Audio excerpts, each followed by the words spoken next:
Olá, tudo bem? Então, a nossa aula de hoje, o tema dela é dimensionamento de sistemas de irrigação por aspersão. Bom, o desenvolvimento da irrigação por aspersão ocorreu principalmente no período após a Segunda Guerra Mundial e teve como característica a utilização de tubulações leves de alumínio, o que facilitava bastante o manejo, principalmente levando em consideração a característica de mudança de linhas, né, num sistema onde a linha principal ela é fixa, né, e as laterais são móveis. E até a própria instalação, né? Então, tubulações um pouco mais leves facilitam também essa instalação. A disponibilidade de aspersores também com maior eficiência e durabilidade foi algo que favoreceu bastante também a implantação desses sistemas. Então, devido à exigência de tubos mais leves e com sistema de acoplamento rápido, a partir de 1930, o desenvolvimento de sistemas portáteis facilitou em muito o transporte e operação, né, de mudança de posições dentro do campo, né? Então, essa mudança dessas linhas laterais. Esses engates rápidos e a tubulação mais leve facilitou muito isso. A irrigação por aspersão tem sido definida por vários pesquisadores como sendo o método pelo qual a água sob pressão de um determinado sistema dimensionado é lançada através de aspersores, transformando-a em gotas uniformemente distribuídas sobre uma área a ser irrigada. Então, com uma lâmina dimensionada, uniforme, que fornece água no momento certo e na quantidade certa para a cultura ter um pleno desenvolvimento e uma resposta ali em produção mais adequada. O método de irrigação por aspersão ele oferece ao técnico projetista um grande número de opções de equipamento, o que possibilita a seleção do sistema mais adequado e compatível com as características topográficas, edáficas, climáticas e da cultura a ser irrigada.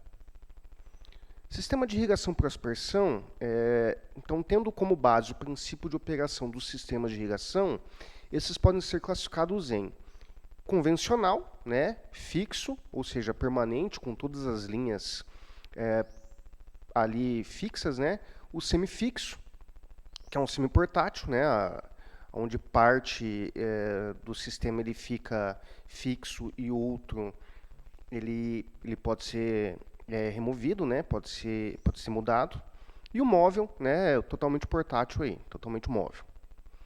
Então, o sistema fixo, as tubulações e aspersores distribuídos permanentemente na área a ser irrigada. Então, as tubulações podem ser enterradas na área, dependendo do tipo de cultura a ser instalada. O sistema semifixo, parte dos componentes podem ser movimentados de um local para o outro. Em geral, o conjunto de motobomba e a linha são fixos, conforme eu havia mencionado. E apenas as linhas laterais aqui que se tornam móveis. Então, elas são reposicionadas de acordo com o que você avança com a irrigação. No sistema móvel, todos os componentes, tanto a motobomba, a linha principal, lateral e os aspersores, eles podem ser mudados de um local para o outro. Então, é um sistema que ele tem mais flexibilidade ali. Você pode tirar de uma área, levar para outra, né? Só que demanda, lógico, de uma mão de obra, né, para fazer todo esse reposicionamento. Nós temos o autopropelido, que minimizam as necessidades de mão de obra. Então, ele é um sistema que ele vem, digamos assim, se recolhendo sozinho, né, com esse carretel. Temos a montagem direta, um sistema de conjunto motobomba montado sobre rodas, com um mangote de sucção flexível e aspersor tipo canhão hidráulico, né, que também bem móvel, né. A lateral rolante, então a linha lateral rola sobre a cultura, substitui a mudança manual da linha lateral. Então, à medida que a água vai passando ali, essa linha ela vai se movimentando, né? Então, é um sistema bem interessante. O pivô central, recomendado para irrigar grandes áreas, permite a aplicação de fertilizantes e de defensivos agrícolas também para maximizar a utilização da estrutura. Bom, então a gente já conhecendo um pouco aí dos sistemas, vamos para o dimensionamento, né, de um sistema convencional de irrigação por aspersão. A gente vai fazer um roteirinho de cálculo. O que, que eu preciso calcular para chegar nesse dimensionamento? Então, a primeira coisa que a gente deve fazer é identificar os dados, né, os dados de identificação. Então, o proprietário, a localidade, o município, o estado, a sede está distante a quantos quilômetros do município, né? Então, são os dados de identificação básico. Aí a gente vai fazer a segunda parte, que é o levantamento dos dados. Então, no que se refere ao local a ser irrigado. Então, qual é a área a ser irrigada em hectares? Qual que é a declividade média desse terreno? Diferença de nível entre a fonte de água e a parte mais elevada da área a ser irrigada. Esse valor em metros, né? O mapa planimétrico da área. Então, em escala de 1 para 1.000 ou 1 para 5.000. Então, preciso levantar os dados, né, da área, da topografia, declividade, para facilitar esse dimensionamento. A definição da cultura que vai ser irrigada, então especificações de espécie, variedade, cultivar, a altura das plantas, né, em metros, profundidade efetiva do sistema radicular em metros, né, qual é a profundidade que aquele sistema radicular pode chegar, qual que é o ciclo da cultura em dias, o período de irrigação, ele vai de tal dia até tal dia, de acordo, é lógico, com o regime hídrico da região, qual que é o período crítico, né, a fase de desenvolvimento da planta ali que tem a maior demanda por água, então quantos dias é esse período crítico ali, né? A evapotranspiração máxima da cultura nesse período crítico, em milímetros por dia. Então, de acordo com a temperatura média da região, com velocidade de vento, com radiação solar, umidade relativa, né? Qual que é a máxima quantidade evapotranspirada pelaquela cultura? Então, há necessidade desse tipo de informação também. E aí o nível de manejo de irrigação, informações para determinar a dose de irrigação. Então essas informações usam a curva característica de água no solo e a curva de rendimento relativo da cultura em função do potencial matricial para se obter uma produção de um X%, um rendimento máximo de X% ali, né, de um rendimento máximo de tanto, que vai ser igual ali a uma quantidade de pressão ali de água que a gente vai precisar aplicar, né? Então, usando a FAD, né, a fração de água disponível também para aquela cultura, tá? Então, é o Fzinho lá que a gente calcula, né? Que a gente calcula, não, desculpa, que a gente pega de acordo com o desenvolvimento da cultura, né? Então, tudo tabelado. Lembrando que se a gente não tem esse valor disponível, a gente usa meio, né? Pode ser também usando o ponto crítico de déficit, que maximiza o rendimento para o agricultor, né, o modelo de Hu e Ling, apresentado aí por Benami e Olfen em 84. Tá? Então são as maneiras ali de a gente definir, né, o nível de manejo de irrigação. Preciso fazer o levantamento também dos dados do solo. Então, unidade de mapeamento, a capacidade de campo, a umidade no ponto de murcha permanente, a densidade do solo, a taxa de infiltração de água, né, em milímetros por hora. A gente pode definir também a velocidade de infiltração básica de água no solo, né, a VIB. A curva característica de água no solo, né, então anexar essa curva no projeto também. Os dados referentes ao manancial de água. Então, qual que é o tipo de manancial? Né, o módulo disponível de água ali, em metros cúbicos por hora. Quanto de água eu posso retirar? Né, a quantidade de água utilizada no projeto.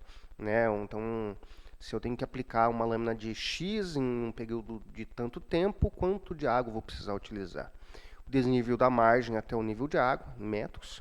Né, então, basicamente, as informações, né, sobre o tipo de manancial que eu vou utilizar e a quantidade de água que vai ficar disponível, né, para a minha cultura. Ainda informações referentes ao clima, né, então prestação pluviométrica mensal, quantidade de milímetros por mês, a prestação pluviométrica anual, a quantidade de milímetros por ano, os ventos dominantes, né, direção, velocidade, tá?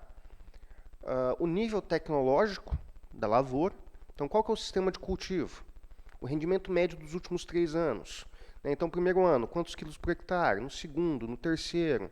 Então, preciso ter também esse acompanhamento, né, da safra para definir ali o quão eficiente está sendo a irrigação, né, e qual é o rendimento que ela vai retornar para o produtor, né,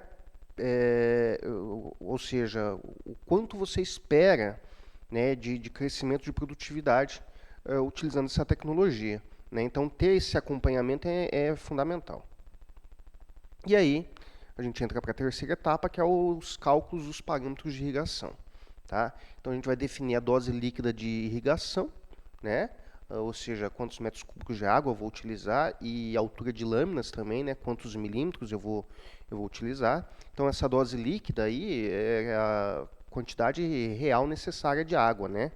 Então, é a fração de água disponível, né? O Fzinho, vezes o limite superior de água no solo, menos o limite inferior de água no solo. Ou seja, se vocês forem observar aquelas fórmulas que eu passei para vocês, esse limite superior e esse limite inferior, a gente pode definir então como sendo a umidade com base em volume de água da capacidade de campo, menos a umidade com base em volume de água do ponto de murcha permanente. Tá? Então, dividido ali por 100. Ainda eu posso utilizar, devo utilizar, né, a densidade do solo, né, o peso seco dividido pelo volume, vezes a profundidade efetiva do sistema radicular em metros, vezes a área em metros quadrados. Observem, tá, que aqui está por 100, né, porque a gente tem uma unidade aqui, né, em metros. Tá? E aí, para mim conseguir definir essa lâmina em milímetros. Né? Ainda a eficiência de irrigação, né? Ou seja, o quanto aquele método que eu vou estar utilizando ele é eficiente. Então, a gente lembra aí que uma irrigação por aspersão tem por aspersão convencional, ela tem uma eficiência diferente, por exemplo, de uma irrigação por suco ou por uma irrigação por gotejamento, né? Então, cada método de irrigação ele vai ter uma eficiência diferente um do outro. A dose bruta de irrigação, né, que leva em consideração então essa eficiência, é o que a planta precisa, dividido ali pela eficiência do sistema que tu está utilizando, e aí você tem os valores também em metros cúbicos por hectare ou também em milímetros de água. Definir o turno de rega, né, então de acordo com a quantidade que a planta necessita de água, né, você divide ali pela evapotranspiração máxima daquela cultura. Então você aplica uma lâmina e você verifica em quantos dias você perde essa lâmina, basicamente, né? Para definir, olha, eu preciso repor essa água de tantos em tantos dias com base na evapotranspiração máxima esperada para aquele período. Aí, esse é o turno de rega real, né? Aí, o turno de rega para o projeto, a gente vai pegar esse valor e vai descontar que é uma margem de segurança que a gente tem, para que se ocorra algum imprevisto dentro da propriedade, uma bomba quebra, ou tem um problema ali com um aspersor, ou com uma linha, com registro, dê tempo de eu fazer uma manutenção no sistema, uma troca de peças, alguma coisa nesse sentido. Tá? Então, a gente deixa esse valor de 1 para descontar. Tá? Aí eu vou calcular o volume de água por hectare necessário para o ciclo da cultura. Tá? Calculo em metros cúbicos e também em milímetros de água. E eu monto uma tabelinha ali, né? Então, para as diversas fases dessa cultura, né? Primeira fase, qual é o período de dias de duração dela, né? Qual é a dose líquida de irrigação que eu vou utilizar? Qual é a evapotranspiração daquela fase? O número de aplicações que eu vou utilizar, o volume por hectare, né? Então, vou montar ali e depois eu faço a somatória e aí eu descubro, basicamente, né, ali eu tenho relatado o período de dias do ciclo da cultura que vai ser irrigado, a quantidade de água que eu vou utilizar, a quantidade de evapotranspirada, né, o turno de rega real para cada etapa, né, o número de aplicações que foram realizadas e o volume de água que foi utilizado também, né. No final aqui eu consigo ter todas essas informações. Vou calcular o volume total de água para toda a área a ser irrigada em metros cúbicos, a duração mínima requerida para a aplicação, né, da rega, da aplicação da água, Então, vou pegar ali a dose bruta de irrigação e dividir pela taxa de infiltração de água, né, a VIB. Então, eu não posso aplicar mais água do que o solo consegue infiltrar. Então, dessa maneira, se eu pego uma dose bruta e divido pela quantidade de água que aquele solo consegue infiltrar, eu vou ter a quantidade de horas e minutos ali que eu vou ter que deixar o sistema ligado para aplicar aquela lâmina que eu dimensionei. Eu vou fazer também o regime de trabalho do sistema por posição, tá? Ou intensidade de aplicação de água, tá? Vou calcular também a taxa de aplicação de água em milímetros por hora. Tá? Então, essa taxa de aplicação é a dose bruta de irrigação dividido pela intensidade de aplicação de água. Tá? Então, essa intensidade de aplicação de água ela tem que ser sempre menor do que a velocidade de infiltração básica de água no solo. Tá? Distribuição da tubulação de irrigação. Então, locar sobre a planta planimétrica a linha principal e as linhas laterais, tendo como base a taxa de aplicação, né? Então, selecionar nos catálogos dos fabricantes os aspectos que satisfaçam os parâmetros calculados. Então, de acordo com a necessidade, né, eu preciso aplicar um volume de água X em um turno de rega X em um período de irrigação X. Então, eu vou escolher um aspersor que atenda essas necessidades, que eu consiga aplicar aquele volume de água requerido para satisfazer as necessidades da cultura. Em regiões com frequência de ventos fortes, considera-se porcentagem de recobrimento do diâmetro molhado para a distância entre aspersores em função da velocidade do vento. Tá? Então, dependendo, né, da velocidade do vento da área, você tem que ter uma sobreposição do raio molhado, tá, dos aspersores, para que a lâmina seja aplicada uniforme. Tá? Então, espaçamento quadrado ou retangular, e aí eu tenho as velocidades do vento aqui. Ó. Então, nenhum vento, 2 metros por segundo, 3,5 metros por segundo, acima de 3,5 metros. Tá? Então, distância entre os aspersores.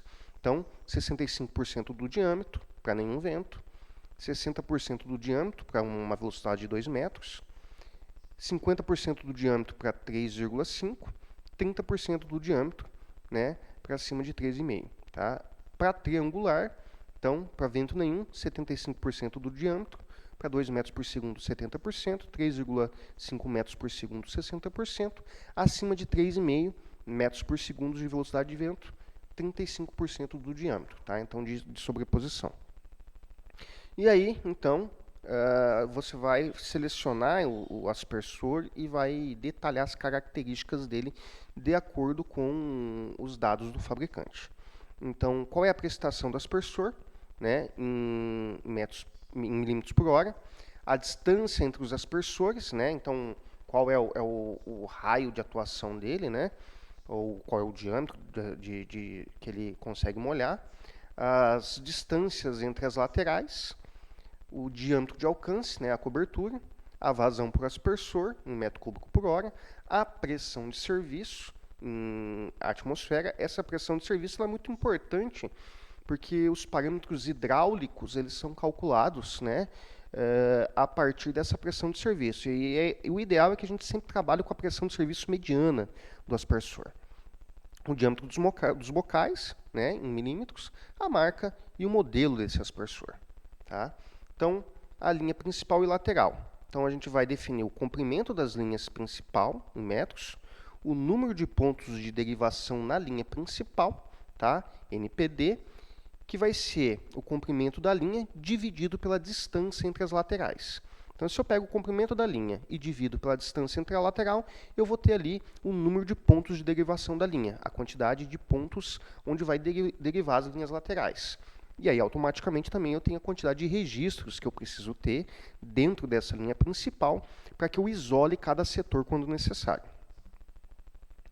O comprimento da tubulação principal, em metros, né? O comprimento da linha lateral, tá? O número de aspersores por lateral. Então, o número de aspersores por lateral vai ser o comprimento da linha lateral dividido pela distância de instalação entre cada aspersor, que vai depender daquela sobreposição, ou seja, da velocidade do vento da tua região.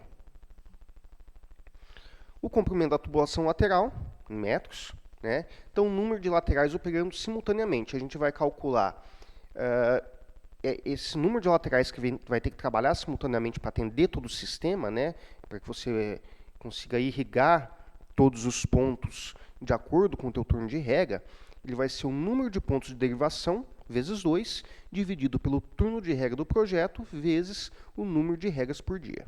Ok?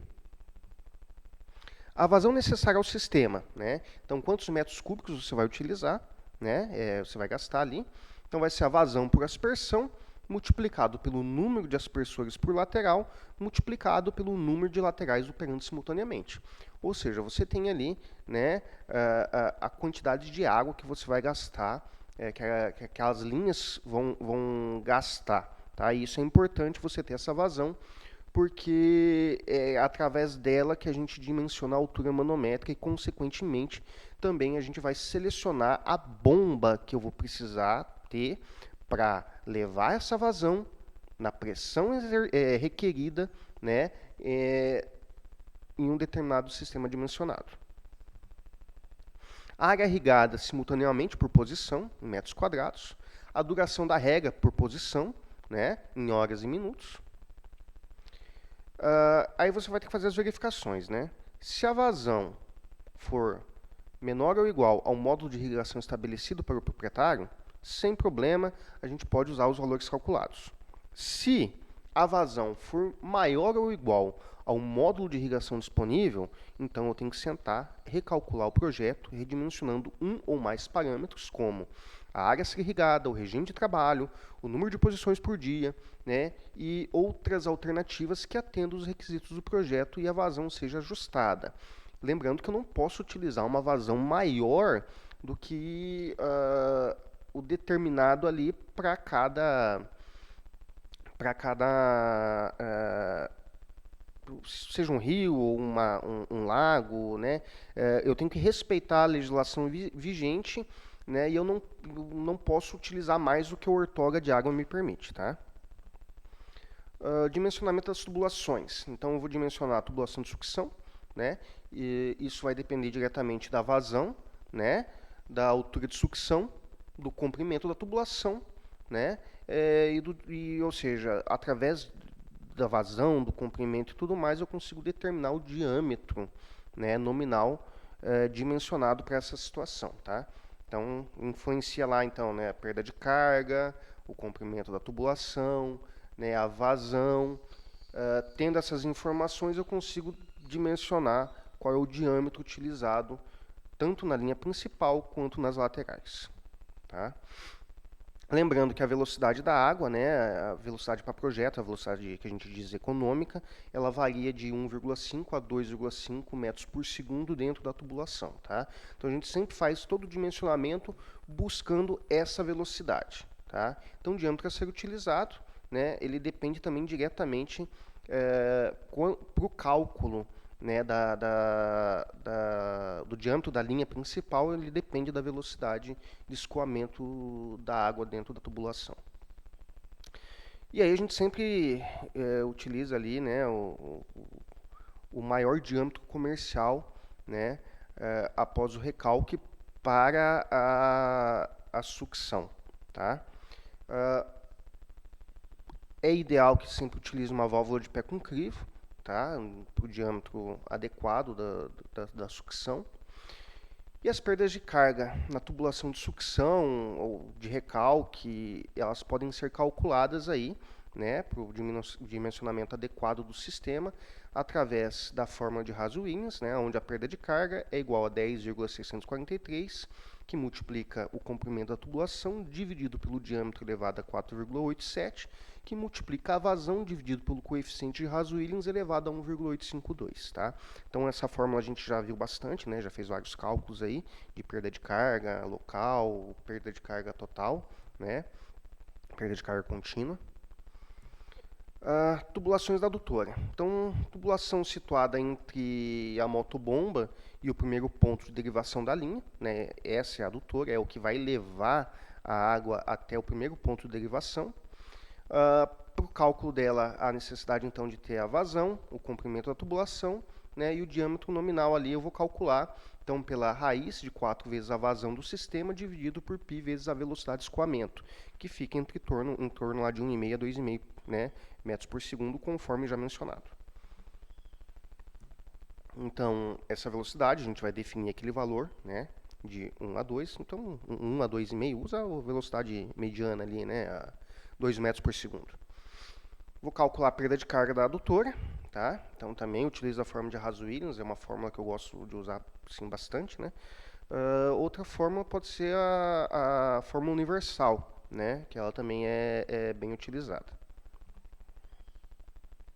A tubulação principal. Então, entre o primeiro e o último ponto de derivação da linha principal, tá? É ali que ela se encontra. E a vazão para atender as laterais que operam simultaneamente, né, em metros cúbicos por hora. Você vai definir, de acordo com o croquis, com a mudança dessa linha, do primeiro ponto de derivação até metade da área, qual é a vazão, e do segundo para frente, da metade ali para frente até o último, também você determina a vazão. O ideal é que você tenha uma maior quantidade de linhas trabalhando sempre no primeiro trecho e que no segundo fique uma menor quantidade de linhas. Para quê? Para mim diminuir o diâmetro da tubulação, ele não ser um diâmetro único, então tem um diâmetro maior, né, até a metade da área e um diâmetro menor após ali. Dessa maneira eu aumento um pouco a velocidade de escoamento, compensando um pouco a perda de carga, né, a perda de pressão que ocorre devido ao atrito da água com a tubulação e da água com a própria água ali, né? Então, a gente sempre tenta de fazer esse dimensionamento levando em consideração esse critério, a redução do diâmetro da tubulação a partir da metade da área. Então, vou calcular também a diferença de nível entre o primeiro ponto de derivação com cota mais elevada, né, da tubulação principal. Vou calcular o comprimento da tubulação principal, a perda de carga admissível na tubulação, né, onde vai levar em consideração 20% da pressão de serviço, né, mais ou menos ali essa diferença de nível do ponto de derivação com a cota mais elevada da tubulação, né, dividido pelo comprimento da tubulação vezes 100. Tá? Esse valor ele é dado uma quantidade de perda de carga, né, admissível, a quantidade tipo, vou dar um exemplo. Quantos metros de coluna de água se perde a cada 100 metros de tubulação, tá? Eu posso calcular também o valor da perda de carga total do sistema, tá? Então, se a perda de carga admissível na principal for pequena, de forma que a variação do diâmetro da tubulação não atende os critérios da equação, deve-se usar registro nas laterais para equalizar as pressões, dimensionando-se a tubulação principal, mantendo a velocidade de água em torno de 2 metros por segundo, que é a velocidade econômica, tá? Então, se você observa que ultrapassa isso, a gente trabalha ali com registros, né, setoriza o sistema. Eu calculo o diâmetro nominal da tubulação, né, pela fórmula ali do diâmetro é igual a raiz de 4 vezes a vazão, dividido por π vezes a velocidade. Defino ali a velocidade da água, que a gente sempre trabalha com 2 metros por segundo, e a perda de carga da linha principal. Tá? Também utilizo a equação de Arrhaz-Williams. Tubulação lateral. Então, a relação entre a vazão de um aspersor e a sua pressão de operação, né? Então, essa altura é dada pela equação aqui, vazão é igual ao coeficiente, né, constante de proporcionalidade dividido pelo H, tá? Por essa altura.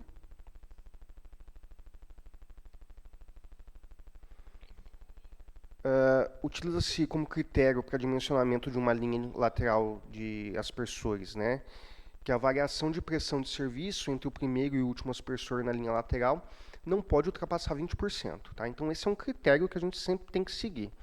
Atentando-se a esse critério, a variação de vazão entre o primeiro e o último aspersor será de, no máximo, 10%, que é considerado aceitável. Tá? Então, respeitando essa variação de pressão, automaticamente eu também encaixo esse critério dos 10% de variação de vazão máxima permitida. Então, vazão por lateral, né? vou definir ali também, de acordo com a quantidade de aspersores que eu vou ter na lateral. Maior diferença de nível entre o início e o final da linha lateral. Calculo ali também, né? Vou achar. O comprimento da tubulação lateral. E para o cálculo ali, né, da perda de carga, eu também vou utilizar o fator, né, F de múltiplas saídas, que é uma função aí, que ele é uma função, ele depende do número de aspersores laterais, tá?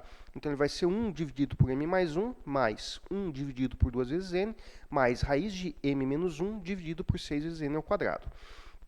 Onde o n é o número de aspersores e o m é o coeficiente da vazão, que para Haas-Williams é 1,852. Lá onde é que tem a vazão dividido pelo coeficiente de Haas-Williams elevado a 1,852, é esse valor que eu vou utilizar. Se eu estivesse utilizando a fórmula universal, por exemplo, o coeficiente da vazão seria 2, né, que vem lá da fórmula, tá? Então, de acordo com a fórmula, esse m ele varia muito, tá bom? Faço o cálculo de perda de carga admissível na linha lateral, né, 20% da pressão de serviço, né, mais ou menos a maior diferença de nível entre o início e o final da linha, dividido ali pelo fator de múltiplas saídas. Calculo o diâmetro da tubulação lateral, né? Então, o diâmetro, aqui é uma derivação da fórmula de Haas-Williams, tá? Então, o diâmetro vai ser igual a 4,87, né, a raiz, né, esse número está elevado ali na raiz, de 10,643 vezes o L dividido pela perda de carga, né, o comprimento da tubulação dividido pela perda de carga, vezes a vazão dividido pelo coeficiente de Haas-Williams elevado a 1,852, vezes o valor de F, né, do fator de múltiplas saídas, tá? E aí, lembrando, né, que sempre a gente respeita aquele critério da velocidade lá dos 2 metros por segundo, né? 1,5 a 2,5. A perda de carga lateral, tá? Então também utilizo o Haas-Williams, só que como é uma tubulação com mais de uma saída, né, vários aspersores, então a gente utiliza o F aqui dentro dessa fórmula também. Vou calcular a pressão no início da linha lateral em atmosferas, tá? Pode ser calculado em outra unidade também, é só você fazer uma adequação na fórmula, tá? Então a pressão no início da linha lateral, nessa fórmula, ela vai ser dada o valor em metros de coluna d'água, tá? Onde você vai utilizar, então, a pressão de serviço do aspersor, em metros de coluna de água, mais 3/4 da perda de carga. Então, 3/4 de toda a perda de carga dentro de um sistema de irrigação, na linha ali, ela ocorre até a metade do comprimento da linha, tá? Vezes a perda de carga lateral, né? Então, mais para laterais ascendentes e menos para laterais descendentes, tá? Então, isso vai variar muito da configuração do teu terreno, né? De como essa linha está instalada, né? Se ela está em aclive ou declive, mais, né, a altura do aspersor, mais ou menos a diferença de nível da lateral dividido por 2, tá? Então, dessa maneira eu consigo calcular qual é a pressão no início da linha. Então, apresentar no projeto, em forma de tabela, para todas as laterais, à direita e esquerda da linha principal, tá? Então, fazer o cálculo ali, para que se ocorra, por exemplo, diferença de nível, você tem esses valores ali para cada lateral. Altura manométrica, né? Então, calcular a altura de sucção, a perda de carga de sucção, a perda de carga na adutora, né? A perda de carga na linha principal, a perda de carga na linha lateral. As diferenças de níveis entre os eixos da motobomba e o ponto mais alto da tubulação lateral. A altura do aspersor, o cálculo da pressão de serviço do aspersor, cálculo não, a definição. A perda de carga localizada e a altura manométrica total, que é a somatória, então, de todas essas perdas de carga do sistema e diferenças de níveis que deve ser vencido, né, as alturas geométricas. E aí, então, com o valor da vazão, em metro cúbico por hora ou litros por segundo, com o valor de altura manométrica total, eu vou calcular qual é a bomba que eu vou utilizar. Então, qual que é o diâmetro nominal do rotor, qual a rotação por minuto, o rendimento da bomba, o diâmetro de entrada de sucção e tudo mais, tá? Então, vou lá no catálogo, né, com altura manométrica e com valor de vazão, eu defino qual é o diâmetro do rotor que vai ser utilizado, qual o rendimento daquela bomba, inconsequente também aqui, de acordo com o diâmetro calculado, qual vai ser a potência, né, em HP ou CV que aquela bomba vai precisar para ser acionada, tá? Então ali eu vou ter o flange de aspiração, né, o diâmetro do flange, o flange de pressão, o diâmetro do flange, quais são as entradas para a conexão das tubulações que eu vou precisar trabalhar, né, se vai ter que ter redução ou não. O modelo da bomba, o número de estágios, tá? Um exemplo, uma Etanorm G80 200, né? Então G é o material de construção, ferro fundido, 80 é o diâmetro nominal da boca de recalque e 200 o diâmetro nominal do rotor, tá? O material básico de fabricação dela. Por que é importante eu conhecer o material de fabricação da bomba? Porque dependendo do líquido que eu vou bombear, eu posso ter uma corrosão, né? Eu posso trabalhar com um líquido um pouco mais ácido, um mais básico, e aí eu preciso saber, né? Posso trabalhar com bombeamento de esgoto, de suco de laranja, de combustível, né? Então depende muito em qual situação a bomba trabalha. Para irrigação geralmente não tem tanto problema, porque a gente trabalha mais com água, né? Então a gente acaba não tendo esse tipo de problema. Mas, por exemplo, numa agroindústria trabalha-se com outros líquidos, né? Vou calcular também o NPSH requerido, né? Então, que é aquela força de sucção no flange ali que eu preciso, tá? A fórmula ali para o requerido é 10 menos a altura de sucção, obtida na curva característica da bomba, mais a velocidade da água na tubulação de sucção ao quadrado, dividido por 2 vezes a gravidade, mais 0,5. Então, o valor desse NPSH, ele é importante porque se você faz o dimensionamento errado da altura de sucção, você pode ter pressões ali que vão acabar causando uma cavitação na bomba, né?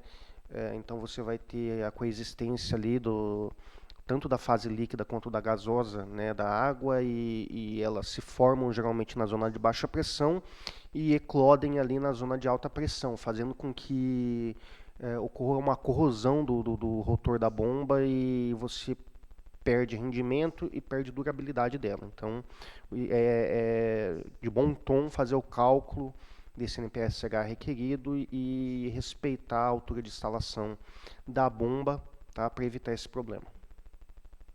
Então, a altura de sucção máxima, tá? Então, ela tem que ser menor do que a pressão atmosférica do local, tá? Sendo então a pressão do vapor de água, a temperatura local em metros de coluna d'água, mais ali as perdas de carga total de sucção, né? Mais esse NPSH, tá? E a potência do motor da bomba, em HP, eu vou calcular ali, né, a vazão vezes a altura manométrica, né, vezes a densidade do líquido, dividido por 75, vezes o rendimento da bomba em porcentagem, dividido por 100, vezes o rendimento do rotor, dividido por 100. Tá? E eu vou ter a potência ali para acionamento, né, dessa bomba, do motor. Lembrando que o motor ele nunca tem um rendimento de 100%, né? Então há diferenças por isso da necessidade do cálculo. A relação entre CV hora e quilowatt-hora, né? Então um CV ele mais ou menos 75 kg por segundo, um HP 76 kg por segundo, 1 kW 102 kg por segundo, né? 1 kW ele vai equivaler a 1,36 CV e um CV a 0,736 kW. Então, por que é importante eu saber isso? Para saber quanto que eu vou consumir, né, de energia por hora trabalhada da bomba, tá? Para você poder colocar no teu memorial descritivo de custo, né? Qual é o custo de operação dessa irrigação, tá? Então é um cálculo que a gente também faz ali para saber, né, o quanto se gasta e quanto se tem de retorno. Consumo médio de energia. Então motoriza diesel, utiliza de 0,22 a 0,32 litros por hora. Motores elétricos mono e bifásico de 0,96 a 1,13 kW por hora. E motores... Desculpa, gente. e motores trifásicos de 0,82 a 1,01 kW/h. Então, a gente vai determinar então a potência, né, a diesel, potência elétrica, o rendimento em porcentagem, o tipo de acoplamento, né? Então, todos esses dados eles têm que estar constando no projeto, tá? Pessoal, existem os mais variados tipos de materiais, de bombas, de motores no mercado, tá? Então, o bom dimensionamento do sistema, ele permite que você utilize o material da maneira que você tem o máximo possível de economia energética e o maior rendimento possível, tá? Então, escolham materiais sempre de boa qualidade,